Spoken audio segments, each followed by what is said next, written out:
विधान परिषदेच्या स्थानिक प्राधिकारी मतदारसंघातील 17 जागांसाठी निवडणूक होणार आहे।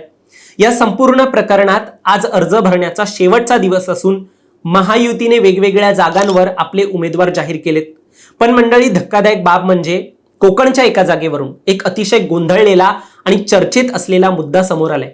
जी रायगडची जागा महायुतीत राष्ट्रवादीला सुटली आहे, त्याच जागेवर एकनाथ शिंदे यांच्या शिवसेनेने 2 अर्ज भरलेत। यातही जिकडे एकनाथ शिंदे त्यांच्या पदाधिकाऱ्यांना म्हणायचे की युती धर्म पाळत जा, नंतर त्याच शिंदेंनी या रायगडच्या जागेला घेऊन म्हटलं की अर्ज मागे घेऊ नका मी सांगितल्याशिवाय। आता ही सगळी एक चर्चा आहे, महायुतीत 2 अर्ज भरून एकनाथ शिंदे हे नेमकं कोणतं राजकारण खेळतायत, रायगडच्या जागेवरचा संघर्ष अजून का संपत नाहीये, सगळं काही या व्हिडिओच्या माध्यमातून आपण जाणून घेऊया। दरम्यान तुम्ही चॅनलवर नवीन आलाय तर लगेच सबस्क्राईब करा प्राईम टाइम महाराष्ट्राला, कारण असे राजकीय घडामोडी आणि घडामोडींमागील राजकारण आम्ही नेहमी तुमच्यासाठी घेऊन येत असतो। माझं नाव ओंकार साळवी आणि या विषयाला आपण सुरुवातीपासून सुरू करूया।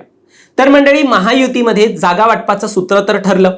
भाजपला 11 जागा मिळतायत, शिवसेनेला 4 जागा आणि राष्ट्रवादी काँग्रेसला 2 जागा देण्यात आल्यात। अगोदर एकनाथ शिंदे यांनी 7 जागेची मागणी केली होती, पण म्हटलं जात आहे दिल्लीच्या चर्चेनंतर फक्त 4 जागा देण्याचं फायनल झालंय। त्यात एकनाथ शिंदे यांची शिवसेना ठाणे, नाशिक, परभणी, हिंगोली आणि यवतमाळ असे 4 मतदारसंघ लढवेल। शिंदेनंतर राष्ट्रवादीला 2 जागा मिळाल्यात। त्यातील पहिली जागा पुणे आणि दुसरी जागा जी आहे ती रायगड, रत्नागिरी, सिंधुदुर्गचा जो कोकण पट्ट्यातील एक जागा आहे ती त्यांना मिळाली आहे। पण आता याच रायगडच्या जागेवर शिंदेच्या पक्षाने 2 अर्ज भरलेत। शिंदे महायुतीत असून देखील अशा पद्धतीचा डाव का टाकतायत त्याची कारण आपण अगोदर जाणून घेऊ। पहिलं म्हणजे रायगड, रत्नागिरी आणि सिंधुदुर्ग या 3 जिल्ह्यांच्या मतदारसंघात शिवसेनेची संख्याबळ जास्त आहे, त्यामुळे शिवसेना या जागेसाठी खूप आग्रही होती। याच आग्रहाखातर मंत्री भरत गोगावले यांनी तर त्यांचे सुपुत्र विकास गोगावले यांच्यासाठी या जागेवर प्रयत्न देखील सुरू केले।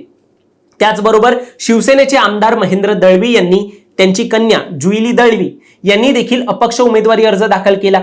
राजकीय विश्लेषकांच्या म्हणण्यानुसार या सगळ्या मागे रायगडच्या पालकमंत्री पदाचं गणित दडलं असल्याचं म्हटलं जातं। रायगडचे पालकमंत्री पद गेल्या 1.25 वर्षांपासून रिक्त आहे। महायुती सरकार सत्तेत आल्यानंतर सुरुवातीला अदिती तटकरे यांची नियुक्ती करण्यात आली होती, पण शिवसेनेकडून तीव्र विरोध झाल्याने हा निर्णय नंतर मागे घेण्यात आला।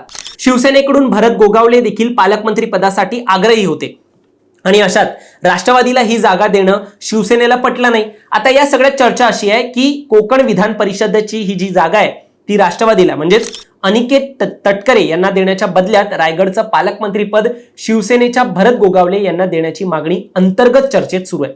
परंतु या विषयावर महायुतीकडून शिवसेनेला कुणीही आश्वासन दिलेलं नाहीये। या एका कारणामुळे शिंदे यांनी अर्ज मागे न घेण्याच्या सूचना दिल्याचं बोललं जात आहे। या बाबतीत महत्वाची माहिती म्हणजे ही माहिती एबीपी सारख्या माध्यमांमधून पण तुम्ही ऐकलीच असणार आहे।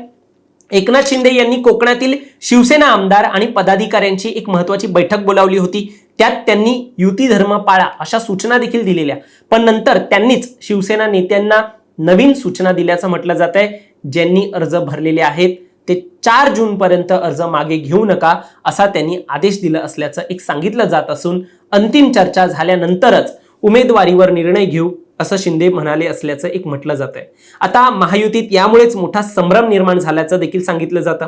आता या संपूर्ण प्रकरणावर म्हणजे विधान परिषद आणि पालकमंत्री पदाच्या देवाणघेवाणीबाबत शिवसेना नेते भरत गोगावले आणि राष्ट्रवादीचे प्रवक्ते उमेश पाटील यांनी नकार दिलाय। राष्ट्रवादीचे प्रवक्ते उमेश पाटील म्हणाले, विधान परिषदेबाबत आमचे वरिष्ठ निर्णय घेतील, पालकमंत्री पदाबाबत अद्याप आम्हाला माहित नाहीये। व्हिडिओच्या शेवटीला महत्वाची माहिती म्हणजे शिवसेना आणि राष्ट्रवादीच्या संघर्षात खासदार सुनील तटकरे यांनी आपले पुत्र अनिकेत तटकरे यांच्यासाठी जोरदार मोर्चेबांधणी केलेली आहे। त्यांनी पत्रकार परिषद घेऊन मोठी घोषणा केली आणि ते म्हणाले, स्थानिक स्वराज्य संस्थांच्या 17 जागा महायुती एकत्र लढवत आहे। कोकणची जागा राष्ट्रवादीला मिळाली आहे। अनिकेत तटकरेंना मुख्यमंत्री देवेंद्र फडणवीस, उपमुख्यमंत्री एकनाथ शिंदे आणि सुनेत्रा पवार यांचे आशीर्वाद आहेत। कोकणातील महायुतीचे सर्व प्रमुख नेते उदय सामंत, नितेश राणे, भरत गोगावले यांच्यासह सर्व आमदार अनिकेत तटकरेंच्या पाठीशी आहेत अशी त्यांनी प्रतिक्रिया दिली। पण मंडळी, आता शिंदेंनी अचानक घेतलेला अशा प्रकारचा यू टर्न चर्चेचा विषय ठरलाय। पुढील काळात असं होऊ शकतं, म्हणजे हा फक्त माझा देखील अंदाज आहे, अनिकेत तटकरे हेच महायुतीकडून उमेदवारी अर्ज दाखल करतील आणि तेच तिकडचे अधिकृत उमेदवार असतील. शिवसेनेकडून जे विकास गोगावले आणि जुईली दळवी यांचे अर्ज भरलेले आहेत ते 4 जून पर्यंत मागे घेतले जातील. पण या दरम्यान पालकमंत्री पदाचा तिढा सोडवला जाऊ शकतोय. तुम्हाला यावर काय वाटतं? तुमचं मत देखील आम्हाला कमेंटमध्ये नक्की सांगा आणि असेच राजकीय घडामोडी पाहण्यासाठी सबस्क्राईब करा प्राईम टाइम महाराष्ट्राला.